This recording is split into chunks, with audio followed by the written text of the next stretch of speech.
స్తోత్రం ప్రారంభం. जेतुं यस्त्रिपुरं हरेणा हरिणा व्याजाद्बलिं बध्नता स्रष्टुं वारिभवोद्भवेन भुवनं शेषेण दत्तुं धरं पार्वत्या महिषासुरप्रमथने सिद्धादिपै सिद्धये ध्यातः पञ्चशरेण विश्वजितये पायात् स नगाननः विघ्नध्वान्तनिवारणैकवतरनिर्विघ्नातवि हव्यवाट् विघ्नव्यालकुलाभिमान गरुडो विघ्ने भव पंचानना विघ्नोत्तुघ्नरिप्रभेदन विर्विघ्नाम्बुधेर्वाडनो विघ्नाघौदुघन प्रचंड पवनो विघ्नेश्वर पातु नः कर्वं स्थूलतं गजेन्द्र वदनं बोदरं सुंदरं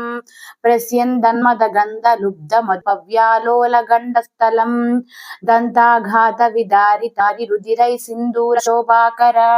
वन्दे शैलसुतासुतं गणपतिं सिद्धिप्रदं कामदं गजाननाय महसे प्रत्युहतिमिरश्चिदे अपार करुणापूर तरंगितदृशे नमः अगजानन पद्मार्कं गजानन महर्निशम्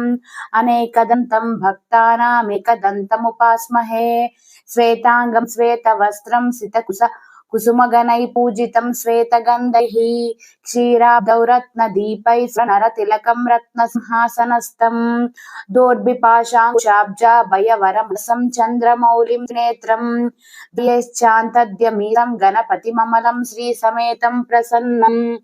आवाह्येतं गजराजदेवं योत्पलाभासमदेशवन्द्यं विघ्नान्तकं विघ्नहरं गणेशं भजामि रौद्रं सहितं च सिद्धया यं ब्रह्म वेदान्तविदो वदन्ति परं प्रधानं पुरुषं तदास्ये विश्वोद्गते कारणमीश्वरं वा तस्मै नमो विनाशाय विघ्नेश वीर्याणि विचित्रकानि वन्दी जनैर्मगधखैः स्मृतानि श्रुत्वा समुत्तिष्ठ गजाननं तं ब्राह्मे जगन्मङ्गलकं कुरुष्व गणेश हेरम्ब गजाननेति महोदरा स्वानुभव प्रकाशिन् वैष्टसिद्धिप्रिय बुद्धिनाथ वदन्त एवं त्यजयत प्रभीति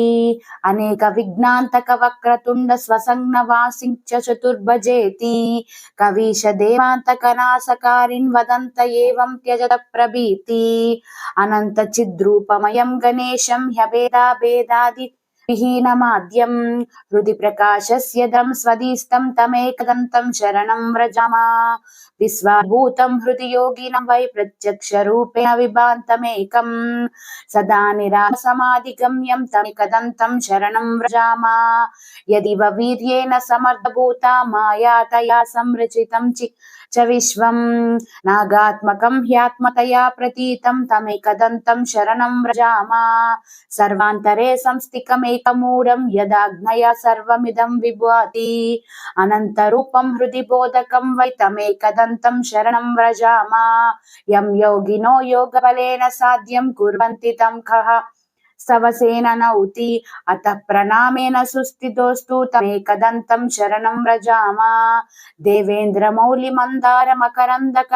कनारुणा विघ्नान् हरन्तु हेरम्बचरणाम्बुजरेण वा एकदन्तं महाकायं लम्बोदरा गजाननं